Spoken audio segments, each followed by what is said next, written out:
Hi, everyone. I'm Kelly O'Horo, and this is Adaptable Behavior Explained. Hi, everybody. Happy New Year. I hope you had a nice holiday season. I am going to today talk about some goal setting. I'm Kelly O'Horo, your host for Adaptable. And a lot of people are talking about goals right now and setting goals and growth, and there's lots of little catchy things that happen related to goal setting. But something I wanted to talk about was maybe something that would be a little bit more attainable for those of you who have busy, big lives and you really want to see change and have expectations for change, but have put a lot of pressure on yourself in the past and then found yourself coming up on February or March failing the initial goals that you set. And so I want to kind of call this maybe gentle goals so that you can get real change out of the commitment that you make to yourself to continue being your best self and becoming more of who you really want to be. And ultimately, if we're not growing or changing, we're not going to improve because, there's those cliche statements like if nothing changes, nothing changes. And we really have to look at what is it that I want to change. And today we're going to explore that topic that is both hopeful for many, but when you think about goal setting, it can be quietly painful. Again, for all the times that you've potentially failed, and there's shame around that. If you've ever set a goal and felt shame when you didn't reach it or wondered how to create change without burning out or exhausting yourself or overcommitting, then this show might just be for you. So what changes when we set more gentle goals? Goal setting isn't about willpower. It's not about hustle. It's about honoring your nervous system and your story. And everybody is different. And everybody is different over time because we change. We're constantly evolving. For years, I've set really ambitious goals, believing that bigger means better and more means more. But what I'm really learning now as I approach 50 is life, trauma, stress, caregiving. It's taught me that real change starts with safety, not pressure, and presence and patience, not necessarily big, lavish objectives. So gentle goals invite us to listen to our bodies and to our bandwidth, and they ask us, what's possible for me right now? Not what is my neighbor Sally down the street doing and what they're talking about when I meet them at the bus stop and how I feel like I'm falling short. That's not what this is about. So let's talk about the principles for gentle goal setting, and here's 9 of them so that you can think about ways that'll be more beneficial, that these ways will heal, not harm, and each will give you an opportunity to reflect on your own journey. So the first thing is start small. Big leaps can trigger overwhelm, so micro steps build trust with yourself.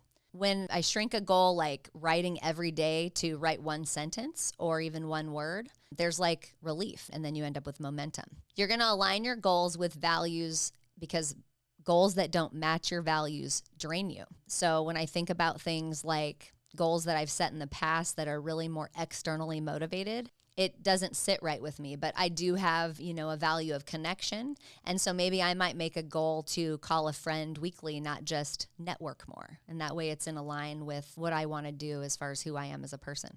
I have a friend who is so sweet. One of her goals was, I think, related to reaching out to people that she doesn't maybe intentionally reach out to as much. And I think that every month she sent me a sweet little note in 2025 or many little notes through the year of 2025, just thinking about me. And I thought it was really sweet. And knowing her like I do, I'm pretty sure that it was one of her goals that she set at the new year, and I made the list of someone she wanted to reach out to, which was really sweet. So again, make sure your goals align with your values. Another thing to think about is redefining success. Success is not perfection. Perfection is just armor, and it's a 20-ton armor. Success is progress, it's presence, and it's self-compassion. So you want to celebrate just showing up instead of crushing it or nailing it, or think about how I just showed up and how that can change everything for yourself because presence is so powerful. You want to set boundaries with yourself and others to protect your energy. You want to say no to goals that aren't yours. Someone says, you should do this or you should do that. You need to reflect. I was thinking about, in fact, just before we started shooting today, I was thinking about one of my sons said, Mom, you should do this thing that had to do with fitness before I reach 50. And I said to him, I would love that, but right now that doesn't match my current time availability in my life. And so again, it wasn't trying to impress him. It was about thinking about what can I do for myself to nourish what works for my current time in my life. You have to adapt your season depending on what's going on. Again, back to that, every season is different for everyone. And some seasons are for growth and others are for rest. Some seasons are for reflection. For example, I just went through a pretty intense year with my mom being ill.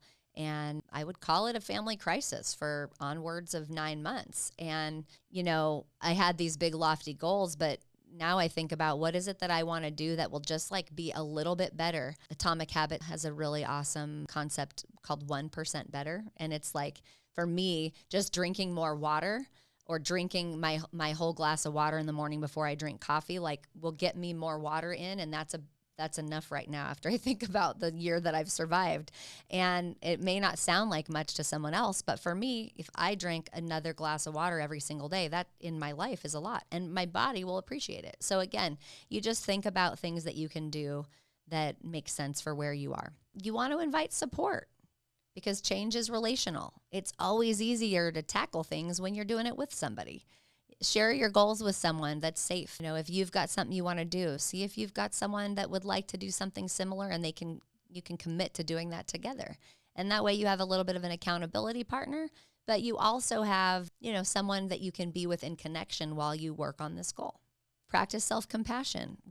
When you miss a goal, be curious about it, not criticizing yourself.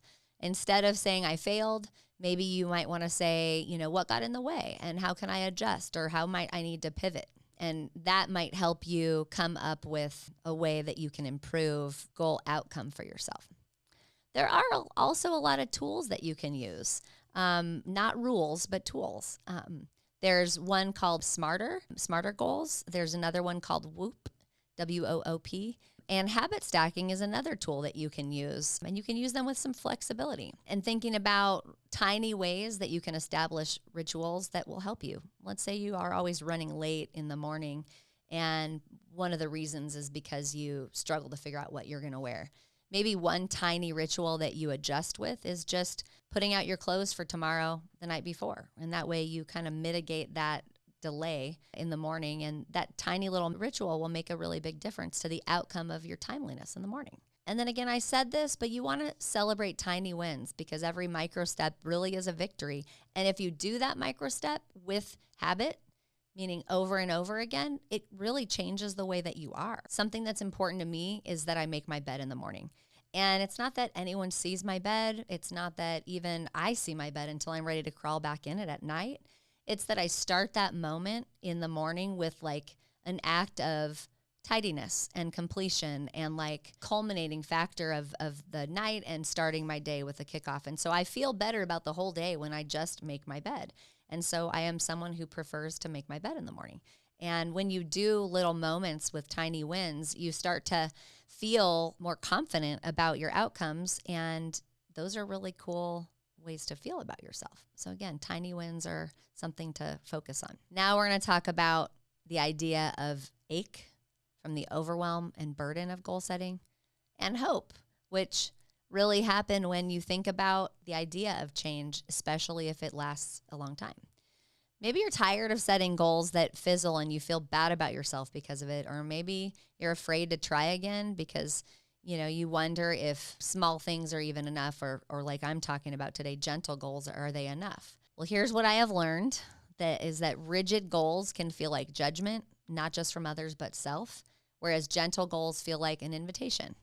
And it's supportive, it's not shaming, and ultimately having a way that just keeps us a nudge forward is a good thing, right? Just a little bit better every single day. So I want to think about clients that discuss the topic of exercise, which I hear about because it is really a beneficial way to reduce stress in the body. It's, science shows that there's numerous outcomes that are awesome.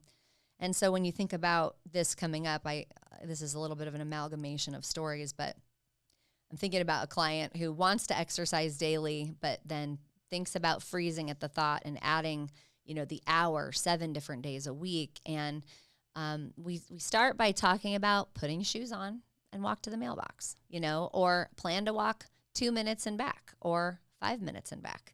And just inching towards something gets the idea of movement. And telling yourself, I want to be someone who exercises. And then making those small steps is a big win. And that micro step can eventually become a habit if we reproduce it.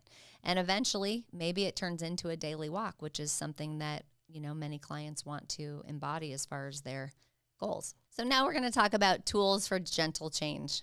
How do we create change that lasts? One of the things that you must do when it comes to goal setting is practicing true vulnerability. You want to share your hopes, your fears about the change. You want to share the things that you're committing to do and making them real. You want to set healthy boundaries about them. Say no to the hustle culture, yes to rest. And again, lead with curiosity when you run into issues about why you weren't successful. And then maybe readjust or pivot. What's the smallest step that you can take today toward that thing?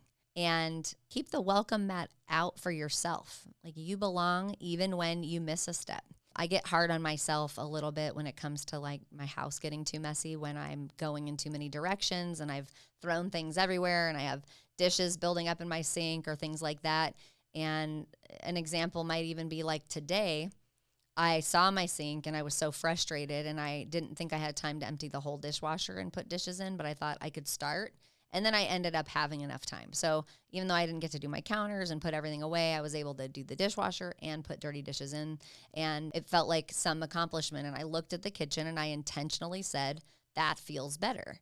And so I think it's important that you give yourself permission to enjoy the little wins and recognize that it's okay to be imperfect and that there's no such thing as perfect. There's some science behind the overwhelm that happens when we are struggling with these types of things, and missing goals, and we end up with some shame around it. So the amygdala, which is our brain's alarm system, when it senses threat, even emotional threat, that executive functioning in our brain totally drops off. And big goals can feel impossible because the brain prioritizes survival. And so gentle micro goals help your brain to feel safe enough to embark on some goal setting in general. And I think that's important to think about when you're deciding what kind of goals you want to set for yourself for the year. So let me give you some practical steps, right? We've talked about why it's better to be more about gentle goal setting, but now let's talk about how we're going to use it. So here's some steps that you can try even today if you want. First, you want to identify your values. Write down 2 core values. Mine are compassion and authenticity. Yours might be connection and health. Yours might be, faith and rest. Whatever they are, you need to know what your 2 values are. And so for each one, choose a micro behavior that honors that value. So let me give you an example.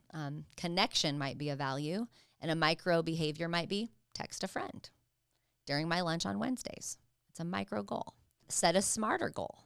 So that would be something specific. What exactly will you do? And then it needs to be measurable. How will you know that you did it? And then it needs to be achievable.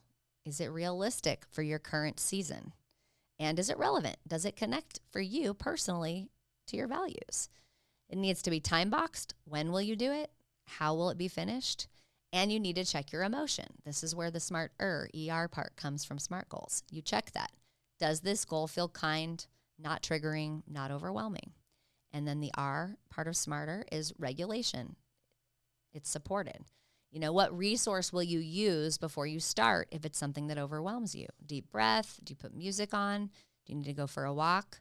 And you want to make sure you have some implementation intentions. So let me give you an example what I mean there. It's kind of like an if space, then space. So an example, if it's 8 p.m., then I set out my journal. Or if it's 9 p.m., I take my medicine. Or if it's 7 p.m., I floss my teeth. And so there's an if-then outcome. Or you can try WOOP, W-O-O-P, wish, outcome, obstacle, and plan. So let me give you an example of that. If you have a wish, that might be move more. There's my wish. I want to move more. The outcome would be I'll feel energized. The obstacle might be I'm always tired after work and I just want to plop down and watch TV. And then my plan is I'm going to walk 2 minutes before I eat dinner. Okay, so that's how you do WHOOP, and you just assess that. The other thing you can do is habit stack. So you're going to attach a new habit to an existing one. So let's say you like to watch TV when you start your day and drink your coffee. Well, maybe you sub your coffee for water and you do that on a treadmill. And so you watch TV as you wake up with a water. So that's a habit stack. You're already sitting there watching TV. Now we just change the behavior with it. That makes sense? All right. The other thing you can do is shrink the goal. If it feels too overwhelming, just make it smaller. So let's say I said, I'm going to journal every single day about gratitude, and that feels too big. I might say, I'm going to write 2 lines after dinner, just 2 lines, no more. Again, shrink the goal. Celebrate and share. Share your goal with someone that you trust, someone that you talk to, and then celebrate every micro step that you do. Keep a done list. So hopefully, as you think about who you want to be in this year to come, you found this episode helpful, and you thought about the fact that you want a goal set. It does trend at the beginning of every new year, but gentle goals honor your nervous system. It honors your values, the season of life that you're in, and the work is not to push harder, but it's to listen deeper. You're not behind. You're just where you are. So consider safety first, structure second. Write one smarter goal and implementation intention today, and share it with someone that you trust. Maybe even share it with us in the comments if you do that. That would be amazing that we could do this together. And remember that progress is relational. It's not performative, and there's no such thing as perfection. Thank you so much for tuning into Adaptable today. If this episode resonated with you, make sure that you subscribe, like, share. And if you're listening and you're not subscribed, please do so. We get a lot of our watch hours from non-subscribed listeners. And so we love you to go ahead and click that subscribe button if you're enjoying our show. And until we meet again, don't forget to lead with love. It'll never steer you wrong.